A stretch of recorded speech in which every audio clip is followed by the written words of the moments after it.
네, 안녕하세요 여러분 반갑습니다. 컴팩트하고 임팩트 있는 51통합과학원의 박소연입니다. 자, 오늘 지난 시간에 이어서 이 2단원의 실력 향상 문제들을 좀 풀어나가면서 여러분들 머릿속에 조금 더 지식을 잘 정리해보는 시간 가져보도록 하겠습니다. 우리가 대략 알고 있는 것도 문제를 풀다 보면 굉장히 정교화가 되는 법이거든요. 그래서 그런 시간 가져볼 예정인데 우리는 지난 시간에 71페이지 9번까지 문제를 풀었고요. 오늘은 그 밑에 있는 10번부터 시작을 해보도록 하겠습니다. 자, 일단 10번 문제는 서술형 문항이거든요. 그래서 요거에 맞춰서 한번 우리가 답을 써보는 연습을 좀 해보도록 하겠습니다. 그래서 여기서 물어보는 바는 화학결합이 왜 형성되느냐. 그래서 우리가 배운 화학결합의 종류 자체는 일단 우리가 뭐 다른 결합들도 있을 수 있지만 우리는 이온 결합과 그 다음에 공유 결합을 배웠단 말이에요.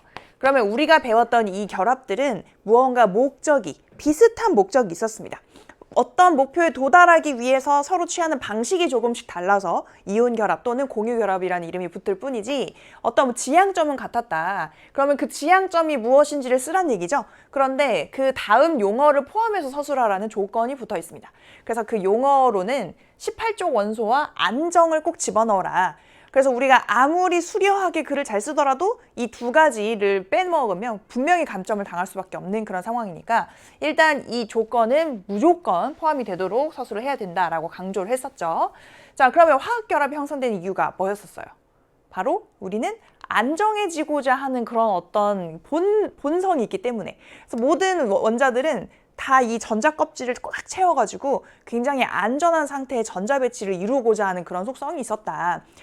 그런 어떤 그 워너비, 그런 전자들의 워너비가 되는 것들이 바로 18족 원소였잖아요. 18족 원소는 2개 또는 8개. 8개의 이 전자 껍질을 모두 다 채우는 전자의 개수를 갖고 있어서 굉장히 안정했다. 그래서 다른 원자들은 그렇지 못하기 때문에 그렇게 되고자 화학결합이란 거를 이루게 된다고 했었죠. 그래서 지금 보면은 원소들이 화학결합을 해서 18족 원소와 같은 전자 배치를 이루어 안정해지려고 하기 때문이다. 뭐 이렇게 서술을 해도 될 테고 아니면 이걸 조금 더 풀어가지고 이 원소들이 화학결합을 통해서 이 가장 바깥쪽의 전자 껍질을 모두 채우려고 하는, 그래서 원자과 전자가 0이 되도록 18족 원소와 비슷한 성질을 갖도록 하기 위해서 그래서 화학결합을 한다, 이렇게 풀어내도 되겠죠. 그래서 비슷한 어떤 의미를 담고 있으면 다 거기서 이제 맞는 답으로 처리가 될 거고, 대신에 거기서 우리가 꼭 기억을 해야 되는 거는 이렇게 18족 원소와 안정, 이런 것들을 꼭 포함하도록 노력을 해야 된다라는 내용입니다. 그리고 그 용어들이 적절한 어떤 맥락 안에서 녹아 있어야 된다라는 것들을 기억을 해주시면 되겠죠. 그래서 얘네들처럼 되려고 남의 거를 전자를 가져오거나 아니면 나한테서 1개, 2개 남아가지고 거추장스러운 애들을 남을 주거나 해서 이온 결합을 이루기도 하고, 아니면 너랑 나랑 가운데 놓고 쓰자 해서 공유 결합을 이뤄서 그렇게 되고자 하기도 한다라고 우리가 공부를 했습니다. 자, 그 다음에 11번 문제. 여기 보면은 나트륨 원자와 염소 원자가 결합해서 염화나트륨을 생성하는 과정을 화학결합 모형으로 나타냈다고 합니다. 그래서 나트륨 같은 경우에는 어때요? 전자가 하나, 2개 안쪽에 있고 그 다음 전자 껍질에 8개가 있어서 10개가 딱 있는데 하나가 딱 남아요. 그래서 얘는 11번입니다. 11번. 그래서 11번의 번호를 갖고 있는 그런 나트륨이 있는데 지금 원자 상태라서, 그럼 얘는 안쪽에 있는 원자 핵에 11만큼의 플러스를 갖고 있는 그런 양성자를 갖고 있겠죠. 자, 그 다음에 Cl, 염소 원자입니다. 염소는 안쪽에 2개 있고요. 그 다음 껍질에 8개 있고 그 다음 바깥 껍질에 딱 1개가 부족해요. 그래서 그 바깥 kop질에 7개를 갖고 있는, 그래서 총 17개의 전자를 갖고 있는 게 지금 원자, 중성인 상태입니다. 그러면 안쪽에 17만큼의 이렇게 플러스 값을 갖고 있는 양성자를 가지고 있겠죠. 그래서 염소는 17번이고요. 그래서 얘는 17족 원소, 17족의 할로젠 그룹에 속하는 그런 원소입니다. 나트륨 같은 경우에는 알칼리 금속에 속하는 1족 알칼리 금속 그룹이고요. 그 다음에 이 염소 같은 경우에는 17쪽의 할로젠 그룹에 속해 있죠. 요런 애들인데 지금 어때요? 조금 전에 10번에서 얘기한 것처럼 애들은 가장 바깥쪽 전자 껍질을 가득 채우기를 원합니다. 그런데 지금 한 개가 남았어. 아, 이거 너무 걸리적거린다. 얘 딱 한 개 부족하네. 어떻게 주면 돼? 이렇게 주면서 서로 이온이 되면 되거든요. 그래서 지금 나트륨은 11개 있을 때 정기적인 중성인데 전자 하나를 남을 주게 되면 전자는 10개, 그 다음에 양성자는 11개, 그쵸? 그러면서 균형이 깨지게 됩니다. 그래서 뭐가 돼요? 전자 하나를 잃고 1만큼의 양이온이 되는 거죠. 1가의 양이온이 된다. 그 다음에 지금 염소 같은 경우에는 염소 원자는 하나만 부족해. 이거 너무 채우고 싶죠? 그래서 이 뭐 나트륨으로부터 받았을 가능성이 높지만 뭐 외부로 다른 데서 전자를 얻어도 상관은 없고, 그래서 이걸 하나 채우면서 원래는 전자 17개 그 다음에 양성자 17개에서 균형이 맞았는데 전자가 하나 더 들어와서 18개가 된 거죠. 그래서 하나만큼 마이너스가 더 강해진, 그래서 1가 음이온이 된 모습을 보여주고 있습니다. 그렇게 되고 나면 얘는 플러스를 띠고 있고 얘는 마이너스를 띠고 있기 때문에 얘네들끼리 결합이 일어나게 되고 우리가 그거를 이온 결합이라고 부른다. 양이온과 음이온이 서로 그렇게 이제 끌어당기는 힘을 가지게 되고 그래서 결합하게 되는 것이 바로 이온 결합입니다. 그래서 그런 내용인데 이거에 대한 설명으로 옳은 거를 찾으래요. 그러면 한 개만 옳고 나머지 4개는 잘못된 내용들을 가지고 있겠죠. 자, 그럼 첫 번째 내용 보겠습니다. 나트륨과 Cl은 나트륨과 염소는 같은 족 원소냐? 근데 지금 나트륨은 1족이고요. 그 다음에 염소는 17족이잖아요. 그래서 같은 족이 아닙니다. 근데 얘네들은 만약에 주기로 물어본다면 둘 다 세 번째 줄에 해당이 되거든요. 지금 전자 껍질이 3개씩 있잖아요. 그래서 주기로 물어보면 맞는데 그런데 여기선 족으로 물어봤기 때문에 잘못된 그 선지가 되겠고요. 그 다음에 두 번째, NaCl, 염화 나트륨은 이온 결합 물질이냐? 그렇죠? 양이온과 음이온이 이온 결합을 통해서 만들어진 물질입니다. 그래서 2번은 맞는 내용이니까 일단 이게 답이 되겠네요. 그리고 우리가 이온 결합 물질의 아주 대표적인 예시로 항상 나오는 게 나트륨, 이 염화 나트륨이니까 꼭 기억을 해놔야 됩니다. 자, 그 다음에 세 번째, 염화 나트륨은 고체 상태에서 전기 정도성이 있느냐? 자, 이온 결합 물질의 특징이 뭐였어요?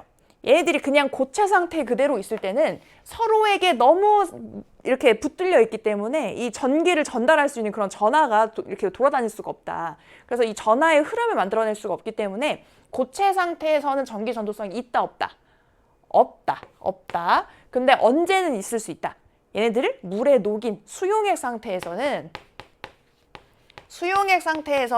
그 이동을 만들어낼 수 있기 때문에, 그쵸? 자유롭게 물에 녹아 있으면서 양이온과 음이온이 그런 전하의 흐름을 만들어낼 수 있기 때문에 전류가 생길 수가 있거든요. 그래서 전기 전도성이 생기게 됩니다.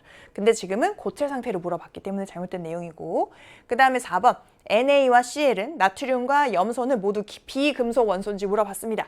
하지만 1쪽의 이름이 뭐였어요? 알칼리 금속입니다. 그래서 1족에 해당하는 친구들은 수소 빼고는 다 금속이에요. 그래서 나트륨도 금속이죠. 모두 비금속 원소 아니고, 근데 염소는 비금속 원소 맞습니다. 지금 나트륨이 아닐 뿐이지. 그 다음에 5번 NaCl이 생성이 될 때 염소는 네온과 같은 전자 배치를 해서 안정해지느냐 물어봤습니다. 자, 그러면 우리가 18족 원소가 원업이라고 했는데 그거의 맨 위에 있는 게 누구냐면 2번 헬륨입니다. 헬륨.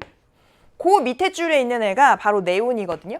네온은 가장 안쪽에 2개, 바깥쪽에 8개에서 총 10개를 꽉꽉 채우고 있는, 딱 맞아 떨어지는 그게 네온이고요. 그 다음에 세 번째 줄에 3주기에 있는 18족 원소가 바로 아르곤이에요. 얘는 18개의 전자를 꽉 채워서 갖고 있습니다. 자, 그런데 지금 보니까 염소 이온이 됐어요. 그쵸? 얘는 3개의 전자 껍질, 세 번째 전자 껍질까지 완벽하게 다 채운 상태란 말이죠. 그러면 누구랑 같은 상태냐? 전자 껍질을 3개 가지고 있는 아르곤과 같은 상태다. 네온이려면 지금 이 나트륨이 하나의 전자를 버리면서 네온과 같은 그런 전자의 배치를 갖게 됐습니다. 그래서 이걸 나트륨으로 물어봤다면 이게 맞을 수 있지만 염소를 가지고 물어봤기 때문에 이거는 아르곤과 같은 전자 배치가 되었다. 그래서 5번 같은 이런 보기는 여러분들 처음에 혼자서 생각하기는 어려웠을 수 있고, 그래서 일단은 지금 요 네온이 아니고 아르곤이기 때문에 잘못된 보기, 선지가 되겠죠. 그래서 아까 찾았듯이 2번이 답이 되는 그런 좋은 문제 같이 풀어봤습니다. 자, 그 다음에는 12번 문제 보겠습니다. 12번. 그림은 화합물 가와 나의 화학 결합 모형을 나타냈다고 합니다. 지금 보면은 양성자를 하나씩 갖고 있는 애들 둘이 양성자 8개 가지고 있는 애랑 지금 결합을 이루고 있거든요. 사실 이 가의 정체는 H2O입니다. 두 개의 수소가 하나의 산소랑 지금 결합을 하고 있어요. 근데 어떻게 결합을 하고 있냐? 나는 한 개 부족하고 너는 두 개 부족하잖아. 그러니까 우리가 전자를 가운데 놓고 같이 공유해서 쓰자. 물론 한쪽에 조금 치우쳐 있긴 합니다. 근데 우리가 이제 전자를 같이 놓고 쓰자. 그래서 내 거 하나 내놓고 네 거 하나 공유해. 내 거 하나 내놓고 네 거 하나 공유하면 우리도 이 첫 번째 전자 껍질에 두 개가 다 있는 것처럼 되고 너도 이 두 번째 전자 껍질에 8개가 다 있는 것처럼 행동할 수 있잖아. 이렇게 하는 거죠. 그래서 이런 결합을 우리가 뭐라고 해요? 공유 결합이라고 합니다. 공유 결합. 공유 결합을 이렇게 비금속 원소들이 전자를 공유하면서 그런 안정한 전자 배치를 이루려고 할 때 그렇게 만들어지는 결합이죠. 그 다음에 나는 지금 보면은 이렇게 양성자 8개 있는 애들 둘이랑 양성자 6개 있는 애들이 같이 모여가지고 만들어지는 그런 물질이거든요. 이거의 정체는 CO2입니다. CO2. CO2 6번이에요. 탄소가 6번이고 산소가 8번이에요. 그래서 걔네 둘이 있는데 얘네들도 역시 마찬가지로 전자쌍을 공유를 하면서 바깥 껍질을 다 채운 것처럼 그렇게 이제 결합을 이루게 된 상황이라고 생각하면 되겠습니다. 그래서 보기 기억에 가는 이온 결합 물질이고 나는 공유 결합 물질이냐. 근데 지금 이거는 전자 하나를 아예 얻거나 이런 게 아니고 그냥 둘 다 같이 놓고 쓰고 있는 그런 모양새거든요. 그래서 둘 다 공유 결합 물질로 보는 것이 맞겠습니다. 그래서 기억은 틀렸고 가도 공유 결합이다. 그 다음에 니은 공유 전자쌍의 수는 나에서가 가에서보다 더 많은지 물어봤습니다. 그럼 공유 전자쌍의 수를 좀 셀 수 있어야 되겠죠. 그러면 전자쌍이니까 두 개를 한 쌍으로 우리가 생각하면 돼요. 그럼 가에서는 요거 한 쌍 공유 중이고요. 그 다음에 요거 한 쌍 공유 중이니까 두 쌍을 공유하고 있는 상황입니다. 그렇죠? 자, 그럼 나를 한번 봅시다. 나는 요거 한 쌍, 요거 한 쌍, 두 쌍, 그 다음에 요거 한 쌍, 요거 한 쌍, 두 쌍 해서 총 4쌍을 공유하고 있는 중이죠. 그래서 나에서가 가에서보다 공유 전자쌍 수가 더 많다. 이렇게 해석을 할 수가 있겠습니다. 4쌍과 2쌍이기 때문에. 자, 그 다음에 D급 보기를 보겠습니다.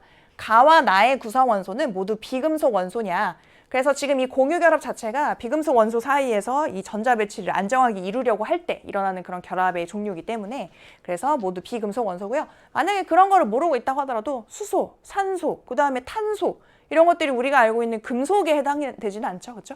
그래서 비금속 원소가 맞습니다. 그래서 비금속 원소에다 동그라미. 그래서 니은 디귿 맞으니까 답은 5번이 되겠고요. 자, 그 다음에는 13번. 굉장히 간단한 문제가 하나 나왔는데 다음 중 화학 결합의 종류가 나머지와 다른 것을 하나 골라봐라 이렇게 돼 있습니다. 그럼 우리가 배운 바로는 수소 2개가 만나고 있는 건 무슨 종류의 결합이었어요? 요거는 수소 원자 2개가 전자를 공유하면서 한 쌍의 전자를 공유하면서 만들어지는 공유 결합이었고요. 그 다음에 질소는 둘이 어떻게 만나고 있었지? 무려 3쌍의 전자쌍을 공유하면서 만들어지는 삼중 결합, 공유 결합인데 삼중 결합이라는 아주 튼튼한 결합을 하고 있는 애였다. 자, 그 다음에 물은 어땠죠? 물은 조금 전에 그림에 나왔는데 수소 2개와 산소 1개가 서로의 전자를 공유하면서 안정해진 그런 얘도 공유 결합에 해당하는 물질입니다. 자, 그 다음에 CaCl2 염화 칼슘은 어떨까요? 지금 칼슘은 종류가 뭐지? 칼슘은 금속이에요. 금속. 얘는 금속이고 그 다음에 Cl은 비금속이잖아요.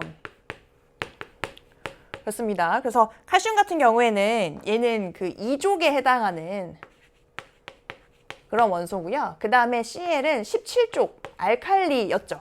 그래서 지금 얘는 그 염소 원자 같은 경우에는 하나의 전자가 부족한 그런 상황이고 그 다음에 칼슘 같은 경우에는 2개만 마지막 껍질에 2개만 있어서 이거 좀 없애고 싶다 이런 상황입니다. 그래서 어떻게 되려는 성질이 있냐면 칼슘은 Ca하고 2개의 전자를 버려버리는 거죠. 남에게 주는 거예요. 그러면 원래는 균형을 이루고 있었으나 마이너스 2개가 빠져나가니까 플러스가 2만큼 강해진 상태. 그래서 이가 양이온이 됩니다. 요렇게. 그리고 얘는 어떻게 된다고 했죠? 아까? 염소 원자에서 하나만 채우면 딱 맞을 것 같아. 그래서 하나를 잘 얻어오는 성질이 있다, 전자를. 그래서 마이너스인 거를 하나 얻어오면 마이너스가 1만큼 강해지게 됩니다. 그래서 얘네들은 무슨 결합하냐면 이온 결합을 하게 돼요. 양이온과 음이온이 이온 결합을 하게 된다. 근데 우리가 이온 결합의 식을 적을 때는 얘네들이 만나서 딱 전하를 0으로 만드는 그죠? 플러스 마이너스 해서 딱 0으로 만드는 그런 비율로 써주면 된다고 했어요. 근데 얘는 플러스 2고 얘는 마이너스 1이니까 얘가 몇 개 있어야 딱 비율이 맞아요? 2개가 있어야 비율이 맞게 되겠죠. 플러스 2개, 마이너스 2개 해서. 그래서 CA 하나에 CL 2개가 만나기 때문에 CA, CL2 이렇게 부릅니다.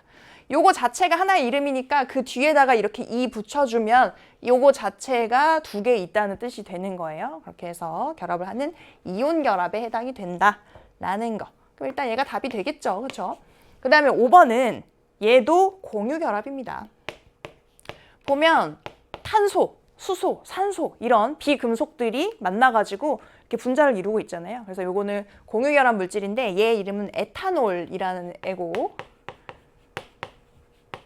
요거 OH를 살려가지고 지금 그 작용기를 살려가지고 에탄올이라는 거를 분명하게 이제 보여주고 있는 그런 식이라고 볼 수 있습니다.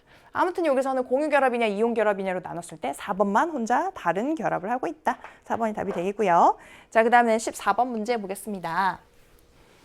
14번도 간단한 주기율표가 나왔고 A, B, C, D는 임의의 기호 원소로 했는데 우리가 알고 있는 거는 계속 반복적으로 넣어주다 보면은 위치를 우리가 외우게 되거든요. 그래서 일단 제일 첫 칸 수소잖아요. 두 번째 칸 누구죠? 헬륨이죠.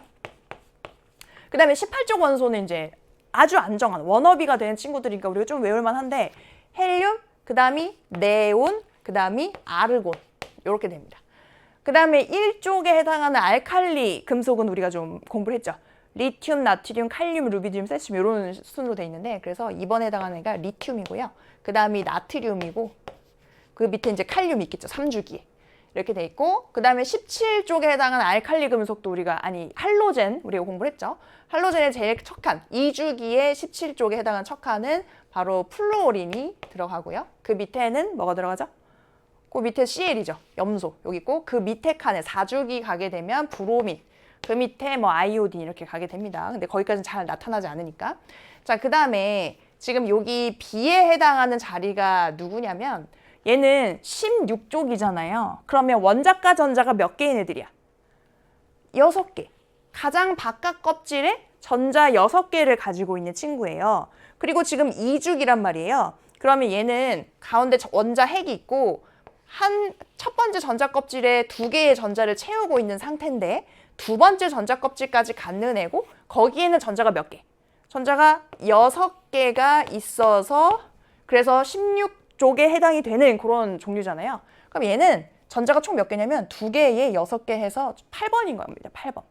물론 여기서부터 세도 되죠. 1, 2, 3, 4, 5, 6, 7, 8 이렇게 해서 세도 되고 그래서 우리가 이제 8번 정도는 알고 있으면 좋은데 이게 산소다. 산소. 그래서 이렇게 됩니다. 그리고 여기 D라고 돼 있는 애는 나트륨 옆에 있는 친구잖아요. 나트륨 옆에 있는 친구가 잘 언급이 되는데 얘는 마그네슘이라서 얘까지는 좀 외워두면 어떨까라고 저번 시간에 선생님이 얘기를 했었습니다. 물론 이거를 잘 몰라도 풀 수 있는 문제다. 그래서 보기 내용 보겠습니다. 보기 기억에 A, B, C, D 중 금속 원소는 2가지이다. 금속 어때요? 일단 요렇게 요쪽 하단에 있는 게 금속 원소고 그 다음에 이쪽에 일부 있는 게 비금속 또는 중금속들이 여기 속하잖아요. 그래서 보면은 A, 리튬 자리에 있는 얘는 우리가 만약에 누군지까지는 기억이 안 났어. 하지만 수소를 제외하고 첫 번째 줄은 알칼리 금속에 해당하는 친구인 걸 우리가 배웠기 때문에 A는 이제 금속이라는 거를 좀 풀어냈어야 하고 그 다음에 D, 마그네슘도 금속입니다. 그런데 이쪽에 있는 뭐 산소 금속 아니죠? 그 다음에 플루오린도 금속 아니잖아요. 그렇죠? 평소에 이제 실온에서 기체 상태로 존재하고 있는 그런 어떤 할로젠 그룹에 해당하는 그런 원소이기 때문에 여기서 금속 원소는 2가지이다가 맞는 보기가 됩니다. A와 D가 거기에 해당이 되죠. 그 다음에 니은 A와 C가 만난 물질은 이온 결합 물질이냐. 지금 A 1쪽 알칼리 금속이고요. 그 다음에 C는 17쪽 할로젠입니다. 얘네 둘이 굉장히 격렬하게 반응하길 좋아한다. 왜? 얘네들은 하나만 갖다 버리면 안 정해져. 얘들은 하나만 채우면 안 정해지죠. 그래서 양이온이 되려고 하는 경향성이 굉장히 높고 음이온, 하나 더 얻어서 음이온이 되려고 하는 경향성이 높습니다. 그래서 이온 결합을 하게 되는 그래서 금속과 비금속의 이온 결합에 해당이 되는 거죠. 그래서 이온 결합 물질이 됩니다. A와 C의 만남은. 그 다음에 디귿, B와 D에서 B와 D의 전자 배치는 서로 같은지 물어봤어요. 그러니까 B랑 D가 만난 그런 물질이 이제 BD죠. 그럼 지금 B는 비금속, 산소고 그 다음에 D는 금속이란 말이에요. 그럼 얘네 둘도 이온 결합할 겁니다. 그래서 마그네슘 같은 경우에는 지금 2족이니까 2족이면 두 개의 전자가 바깥 껍질에 괜히 걸리적거리고 있는 그런 상태. 그럼 얘는 그거 어떻게 하고 싶어? 두 개를 갖다 버리고 뭐가 되고자 한다? 마이너스가 두 개만큼 줄어들었으니까 플러스가 대신 두 개만큼 강해진 상태, 이런 이가 양이온이 되려고 하는 성질이 강하고요. 그 다음에 지금 산소 같은 경우에도 마지막 이 껍질에 딱 두 개 부족해. 두 개 부족하단 말이에요. 6개의 원자과 전자를 갖는 그런 그룹이니까 두 개만 채우면 되겠어. 그거를 얻어 오려는 느낌이 강한 친구다. 그래서 산소인데 전자 두 개를 채우면 어떻게 되죠? 마이너스가 이 두 개만큼 강해지는 거죠. 그래서 이가 음이온이 된다. 얘네 둘이 만나서 결합을 해요. 그러면 MgO가 됩니다. 산화 마그네슘이죠. 산화된, 산소와 결합한 마그네슘이 되는 그런 상태가 된다. 그래서 요거는 이온 결합 물질로 볼 수 있습니다. 자, 그 다음에 디귿, BD에서 B와 D의 전자 배치는 서로 B와 D에서 얘네 둘 전자 배치가 서로 같은지 물어봤어요. 일단 얘네들은 이렇게 결합할 수 있는데 전자 배치를 보면 얘는 원래 세 번째 전자 껍질까지 가지고 있었어요. 그죠? 근데 그 마지막 전자 껍질에 있는 전자 두 개를 갖다 버린 상태죠. 그죠? 얘랑 이제 결합하기 위해서는 일단 이온이 돼야 되니까. 그러면 얘는 마지막 껍질에 있는 전자가 다 없어졌으니까 최종적으로 남은 거는 그 전 단계까지. 두 개까지만 껍질이 있는 거예요. 그죠? 전자 껍질의 수가 두 개 있는 겁니다. 그 다음에 얘는 원래 두 개 있었는데 꽉 차 있지 않았어. 그런데 두 개를 더 얻어와서 그 두 번째 전자 껍질을 꽉 채운 상태죠. 얘도 산소 같은 경우에도 두 개의 전자 껍질만 갖고 있는 상태. 근데 그 두 개를 둘 다 꽉 채운 상태로 만든 겁니다. 그렇게 해서 형성이 됐기 때문에 전자 배치는 서로 같을 수 있다. 얘는 원래 한 개 더 있었지만 거기 있는 전자를 다 털어버리면서 하나가 줄어들게 된 거고 얘는 원래 두 개 갖고 있었다. 이렇게 볼 수 있겠죠? 전자 배치 서로 같습니다. 끝까지 다 채운 점도 같고. 그래서 지금 보면은 여기서 기억, 니은, 디귿이 모두 맞고요. 디귿 같은 경우 이런 전자 배치 또는 뭐 전자 껍질 수 이런 것들을 물어봤을 때 맞힐 수 있는 그런 상태로 연습을 좀 해야 될 겁니다. 여기서는 좀 많은 것들을 좀 같이 연습할 수 있었던 좋은 문항이었다. 자, 그 다음에 15번 문제, 서술형 문제 보겠습니다. 보면은 그림은 물질 가가 있고요. 나가 있어요. 근데 그 물질 가나 뭐 고체 상태 그대로라든지 그거 자체를 액체로 만든 게 아니고 걔네들을 물에 녹인 수용액입니다. 가와 나의 수용액. 그러면 거기에 전원을 연결했을 때를 모형으로 나타낸 것이다. 그래서 가와 나는 둘 중에 하나는 염화나트륨이고요. 그 다음에 둘 중에 하나는 포도당이라고 합니다. 그럼 그 둘이 각각 뭐를 대표하는 물질로 지금 나온 거예요? 염화나트륨은 무슨 결합? 이온 결합 물질의 대표로 나온 거고 포도당은 공유 결합 물질의 대표로 나온 겁니다. 그 둘의 수용액의 특성은 확실히 다르죠. 그죠? 그래서 그거 가지고 구분할 수 있다고 했거든요. 그래서 가의 수용액을 보니까 마이너스극, 플러스극으로 이렇게 전극을 걸어줬을 때 이렇게 초록색으로 된 애들은 다 여기로 지금 움직이려고 하고 노란색으로 그려진 애들은 다 이렇게 마이너스극 쪽으로 움직이려고 해요. 그럼 이런 흐름이 발생했다면 뭐가 있다? 전기 전도성이 있다. 이렇게 평가할 수 있겠죠. 수용액 상태일 때. 그런데 나 수용액은 그냥 가까이 그냥 물에 녹아있고요. 그냥 멀뚱멀뚱 쳐다보고 있습니다. 얘네 각각 분자 자체가 다 중성이기 때문에 극을 걸어주더라도 어느 쪽으로 더 가려고 하는 그런 움직임이 나타나지 않아요. 그래서 지금 나 수용액은 물에 녹인 수용액 상태에서도 전기 전도성이 나타나지 않는다. 이렇게 일단 이 자료를 해석할 수 있습니다. 그리고 나서 우리가 적어야 되는 건 뭐냐면 가와 나의 이름을 각각 쓰고 무슨 수용액인지 그 다음에 그렇게 생각한 까닭을 서술을 해라. 그럼 지금 염화나트륨이다, 포도당이다 이런 것들을 일단 써주고 그 다음에 여기 우리가 관찰한 것을 넣어서 같이 이제 구성을 해주면 되겠죠. 그랬을 때 이런 답이 가능할 겁니다. 가는 염화나트륨이고 그 다음에 나는 포도당이다. 근데 그 이유는 그렇게 생각한 까닭은 수용액 상태로 만들었을 때 염화나트륨은 이온화되어서 전원을 연결하면 나트륨 이온은 마이너스 극으로 염화 이온은 플러스 극으로 끌려가는 성질이 있지만 포도당은 이온이 되지 않고 수용액 속에 그대로 존재하기 때문에 나가 포도당이란 걸 알 수 있다. 뭐 이런 식으로 소수를 해도 되고요. 아니면 가는 염화나트륨이고 나는 포도당이다. 가는 물에 녹은 상태에서 어떤 마이너스극, 플러스극으로 가려는 움직임이 보인다. 우리가 본 거를 그냥 그대로 서술을 해주면 되는 거죠. 그래서 그런 움직임이 나타났다. 그렇다는 얘기는 물에 녹았을 때 이온화하는 이온 결합 물질이라는 걸 알 수 있고 둘 중에 이온 결합 물질은 염화나트륨이기 때문에 가가 염화나트륨이다. 그 다음에 나는 물에 녹더라도 수영의 상태에서도 중성을 유지하면서 어떤 극에도 끌리지 않는 모습을 보여주고 있다. 이런 것은 공유결합 물질의 특성이고 그러므로 공유결합 물질에 해당되는 포도당이다. 이렇게 또 설명이 가능하다. 뭐 같은 의미지만 어떻게 서술하느냐 답은 굉장히 여러 가지로 나올 수 있다. 그래서 여기서는 어떤 꼭 이 용어를 넣으세요 하는 그런 단서 조건은 없었죠. 그래서 여기서는 그 의미가 충분히 통하도록 대신에 우리 눈으로 관찰한 거를 빠짐없이 잘 서술해 줄 때 아마 감점 없이 여러분들이 좋은 점수를 얻을 수 있을 겁니다. 그래서 그런 실력 향상 문제 한번 풀어봤습니다. 자, 그 다음에 16번 문제 가겠습니다. 보면은 표는 지구와 지각을 구성하는 주요 원소의 질량비를 나타낸 것이다. 이렇게 얘기를 했어요. 그래서 지금 첫 번째 있는 여기는 지구의 원소 질량비고요. 이쪽 편은 지각의 원소 질량비입니다. 그러면 우리가 일단 지각은 공부한 지 얼마 안 됐단 말이에요. 지각을 구성하는 원소 중에 제일 많은 거는 생명체랑 똑같이 산소가 제일 많다. 그 다음에 많은 건 뭐였죠? 지각에서는 규소가 두 번째로 많았습니다. 자, 그 다음에 지구에서는 뭐가 제일 많아서? 지구 전체로 얘기하면 철이 제일 많아요. 철이 많고 그 다음에는 역시나 산소, 규소가 여기 이제 많은 애들이 여기 들어가요. 산소, 규소. 이런 순으로 들어가니까 그래도 1, 2, 3등 정도까지는 우리가 좀 외워놓고 있는 게 좋겠죠. 그래서 보기 기억에 동그라미 기억은 A와 같은 원소인지 물어봤습니다. 하지만 동그라미 기억은 철이고 A는 산소이기 때문에 같은 원소 아니에요. 니은과 A가 같고 디귿과 B가 같다. 이렇게 하면 맞는 내용이지만 기억과 A는 같지 않습니다. 그 다음에 니은 A와 B는 공유 결합하여 규산형 광물을 구성하느냐. 산소와 규소가 공유 결합하죠. 그렇죠? 그래서 규산염 사면체를 만들게 되고 그게 규산염 광물을 구성하는 기본 단위입니다.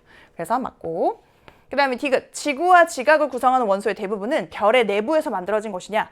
이게 무슨 의미예요? 별의 내부에서 만들어졌다는 얘기는 그런 핵융합 반응을 통해서 내부의 핵융합 반응으로 만들어진 것이냐. 그러니까 초신성 폭발에서 만들어질 만큼 무거운 것들로 이루어진 게 아니고 이런 철까지 가는 그 과정에 있는 것들로 주로 구성이 되어 있느냐 이 얘기죠.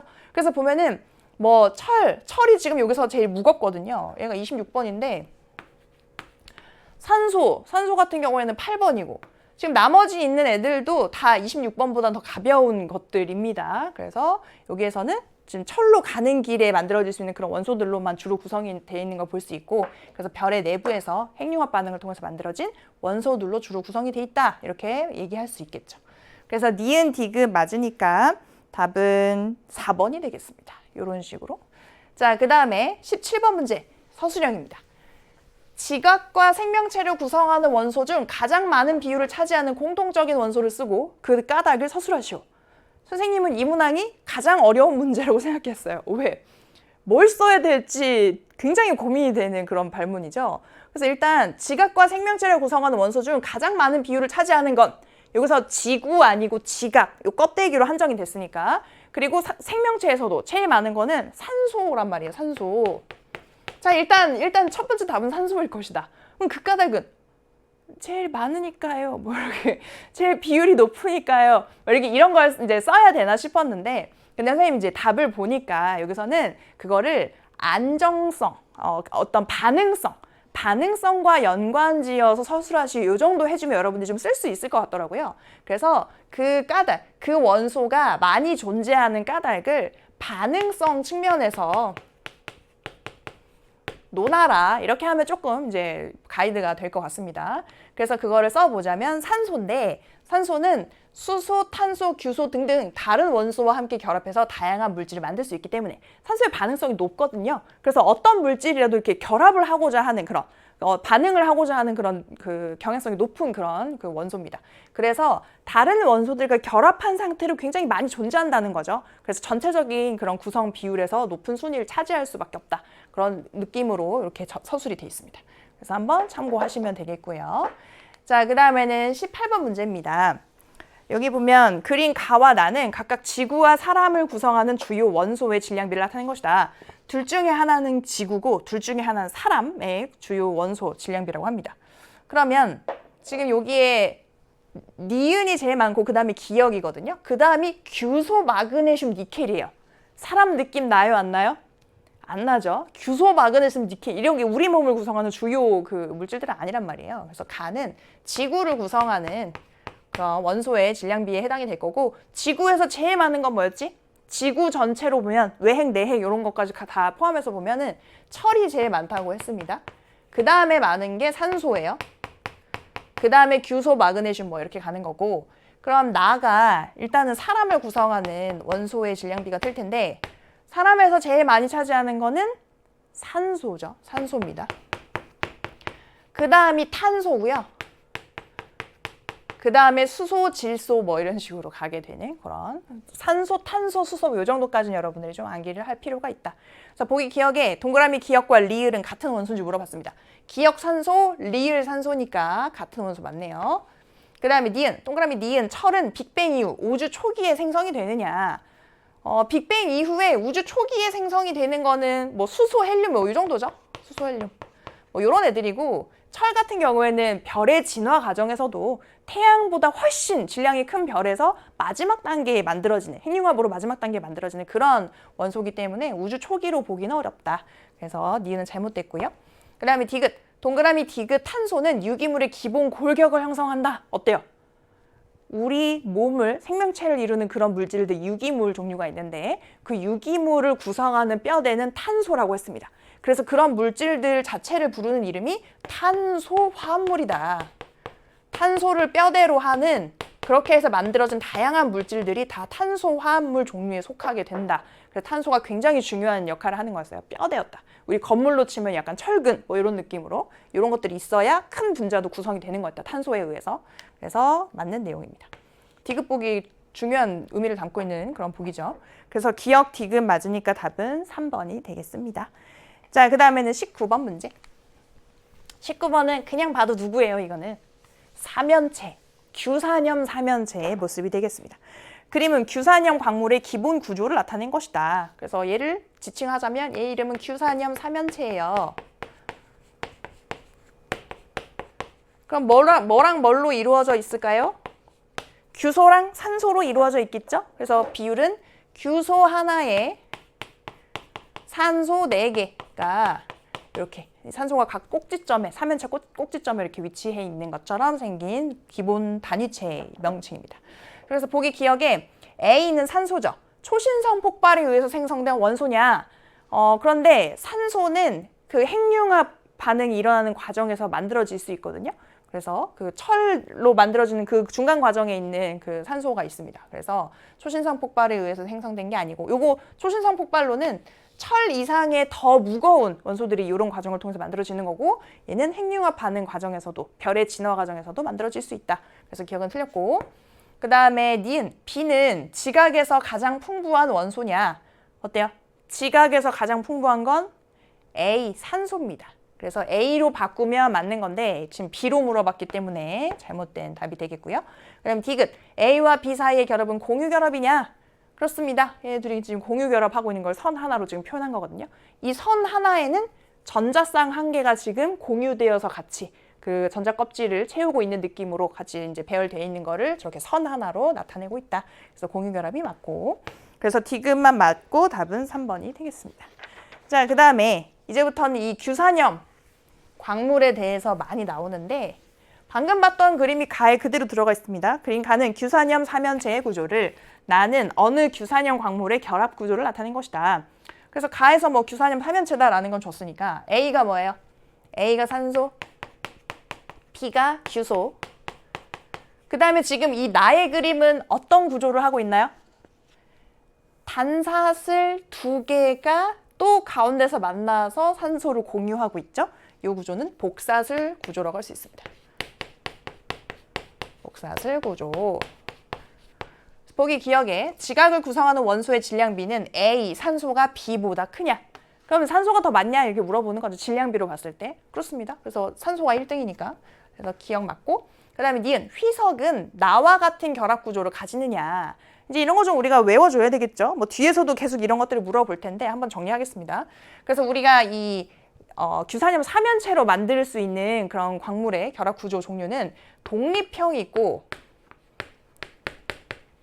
그 다음에 단사슬이 있고, 그 다음에 복사슬, 그 다음에 판상, 망상이 있단 말이에요. 각각에 해당하는 주요 암석의 종류들을 우리가 좀 기억을 해야 되는데, 보면은 이 독립형 구조를 하고 있는 것의 대표적인 예는 감람석이 있고요. 그래서 약간 그 올리브색이라고 하는, 선생님이 이제 그렇게 올리브색입니다 하고 집에 가서 생각해 보니까 여러분들이 알고 있는 올리브는 그 피자 위에 올라가 있는 시커매진 올리브만 알고 있는 거 아닌가. 근데 원래 올리브 열매의 색깔은 이 칠판보다 약간 연한 색, 한 요런 어떤 이 중간에 어떤 색이거든요. 좀 푸르스런 매실색, 약간 그런 느낌이에요. 그래서 그런 색깔을 갖고 있는 감람석이 있고, 그다음에 단사슬 구조의 대표적인 예가 바로 휘석입니다. 그 다음에 복사슬의 대표적인 것이 바로 각섬석이고, 각섬석. 판상구조의 대표가 흑운모죠. 그래서 판 모양으로 이렇게 결이 생기는 흑운모. 그 다음에 망상구조의 두 가지가 있는데, 바로 장석과 제일 많은 비율을 차지하고 있는 장석, 제일 흔한 장석과 그 다음으로 많은 석영입니다. 그래서 전체 이런 그 규산염 광물들 중에서 장석이, 규산염 광물로 만들어진 암석들 중에서 장석이 제일 많고요. 그 다음이 석영이고, 그 다음에 이제 뭐 다른 것들로 구성이 돼 있는 그런 상황이 된다. 그래서 지금 여기서는 휘석이 복사슬과 같은 그런 결합 구조를 가지느냐라고 물어봤는데, 아니죠. 휘석은 단사슬 구조의 대표적인 예시이기 때문에 틀렸다. 니은 틀렸고요. 그리고 디귿, 규산염 사면체의 결합 구조에 따라 다양한 규산염 광물이 만들어진다. 그래서 방금 봤던 것들이 규산염 광물의 대표적인 예시들입니다. 그런 것들이 모여서 이제 여러 가지 암석들을 이루게 되는 건데, 그래서 규산염 광물이 다양하게 만들어질 수 있다. 맞는 내용. 그래서 기억, 디귿, 답은 3번이 되겠습니다. 자, 그 다음에 21번도 계속 비슷한 내용들로 구성이 되어 있습니다. 자, 그럼 방금 전에 선생님이 정리를 했으니까, 휘석은 어떤 구조? 휘석은 단사슬 구조의 대표. 그 다음에 흑운모는 판상 구조. 그런데 그 흑운모를 이루는 그런 구조의 어떤 그림이 옆에 나와 있어요. 판상 구조 이렇게 생겼다. 자, 그럼 보기를 한번 보겠어요. 보기 기억에 가는 나보다 풍화에 강하다. 자, 풍화에 강한 거는 어느 쪽으로 갈수록? 아까 선생님 정리한 거에 오른쪽으로 가면 갈수록. 단사슬보다는 복사슬보다는 판상보다는 망상이 더 풍화에도 강하고 강한 결합력을 갖고 있거든요. 그래서 이거는 가가 더 강하지는 않다. 판상이 더 강하다. 그래서 기억은 틀렸습니다. 그 다음에 니은, 공유산소의 수는 어때요? 공유산소의 수도 아까 선생님이 정리한 거에서 오른쪽으로 가면 갈수록 더 많은 수의 산소를 공유하면서 점점 이렇게 같이 이제 결합해 있는 거죠. 덩어리 자체가. 그래서 지금 단사슬 구조 같은 경우에는 2개의 산소가 공유되고요. 공유되는 산소는 이 사면체에 있는 4개 중에 2개는 공유가 된다. 그런데 판상으로 가면은 다 3개씩 공유됩니다. 3개씩 다 산소가 공유되고 있는 상태라서 얘는 3개를 공유한다.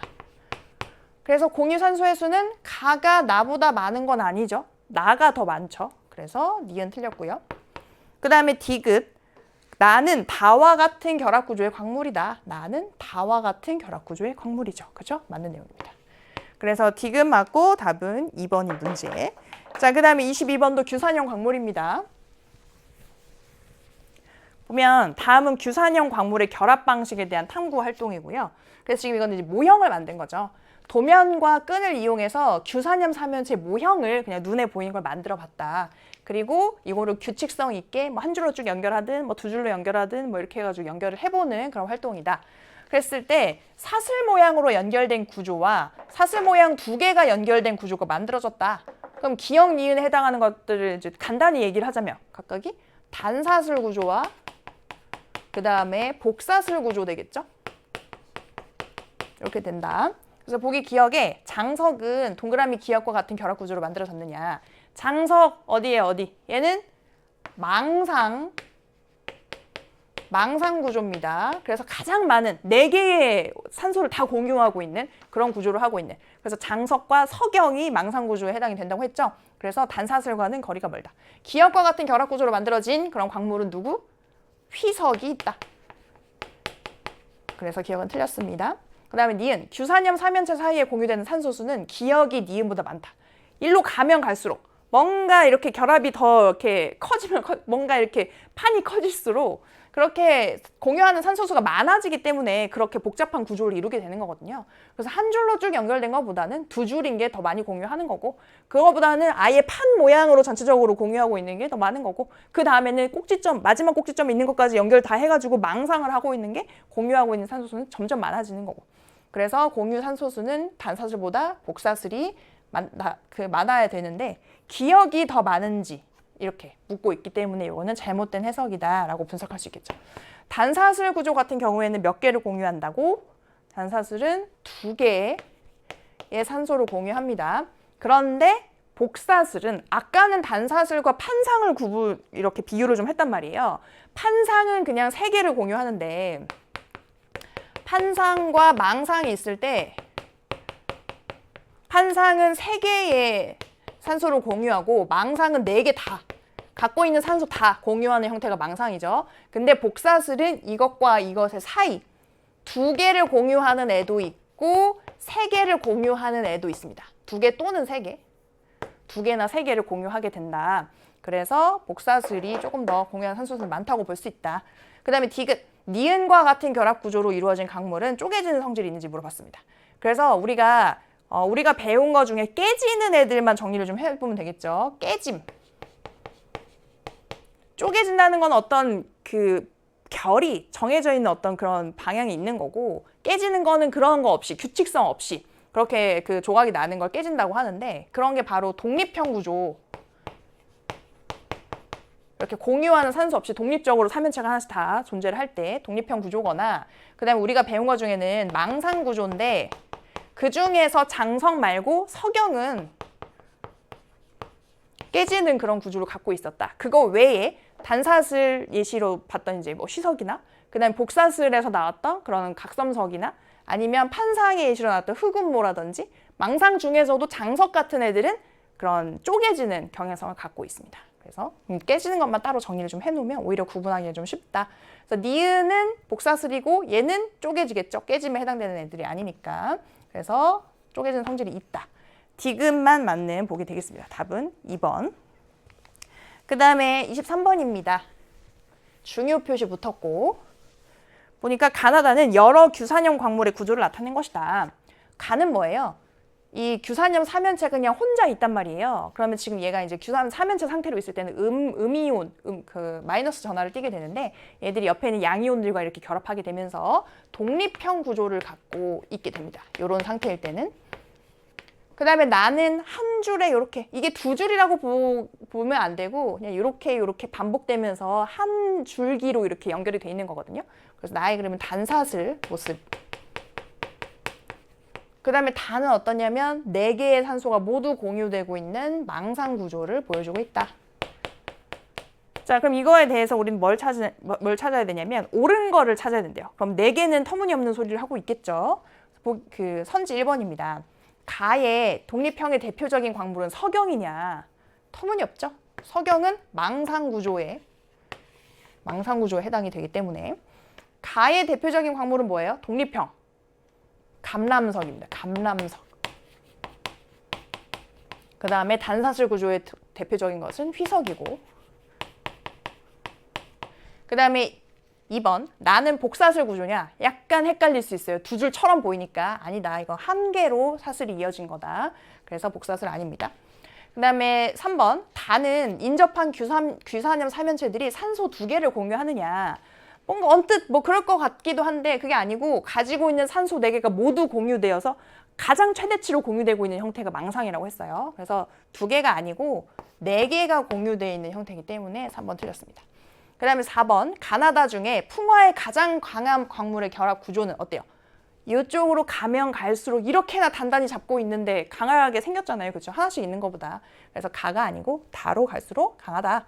그래서 4번 틀렸고 5번 장석은 다와 같은 결합 구조이며 어때요? 장석은 망상 구조의 대표죠. 석영장상이 망상 구조입니다. 일단 여기까지 맞는데 뒤에는 아마 여러분들이 배운 적이 없어가지고 우리 교재에 이런 설명이 없었단 말이에요. 그래서 규산염 사면체의 규소 일부를 알루미늄 같은 양이온이 대신해서 이루어져 있습니다. 근데 이거는 지금 처음 들었을 수 있으니까. 그래서 만약에 이거를 뒷부분을 몰랐어도 나머지가 확실히 틀렸단 말이에요. 그죠? 그러면 5번을 고를 줄도 알아야 한다. 근데 나머지를 정확히 모르면 이걸 못 푼다는 거죠.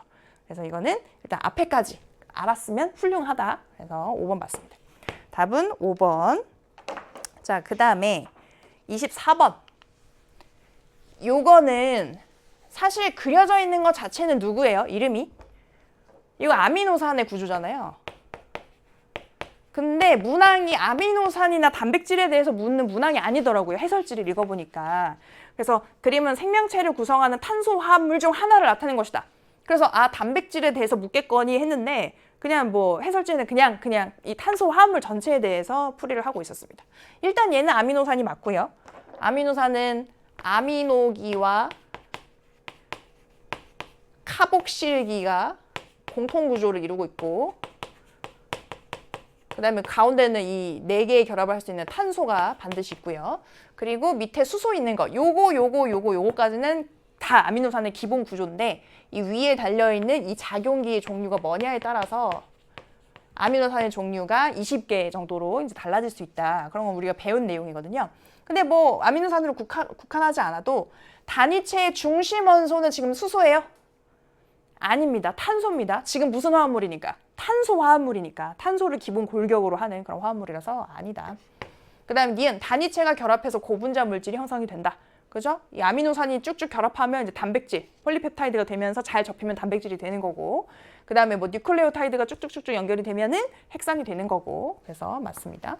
그 다음에 디귿 탄소, 수소, 산소, 질소 등이 공유 결합해서 만들어진다. 그렇습니다. 지금 공유 결합 선 하나로 되어 있는 거는 단일 결합을 의미하는 거고 선 2개로 되어 있는 거는 전자쌍을 각각 2개씩 내놔가지고 서로 이제 2개의 전자쌍을 공유하고 있는 이중 결합을 의미하는 것이고 아무튼 공유 결합이다. 그래서 맞는 내용이고요. 니은 디귿해서 답은 5번입니다. 자, 그럼 오늘은 이 24번까지 같이 풀이를 해보고 다음 시간부터 이 탄소 화합물에 대해서 조금 더 깊이 있게 들어가면서 문제 풀이 한번 해보도록 하겠습니다.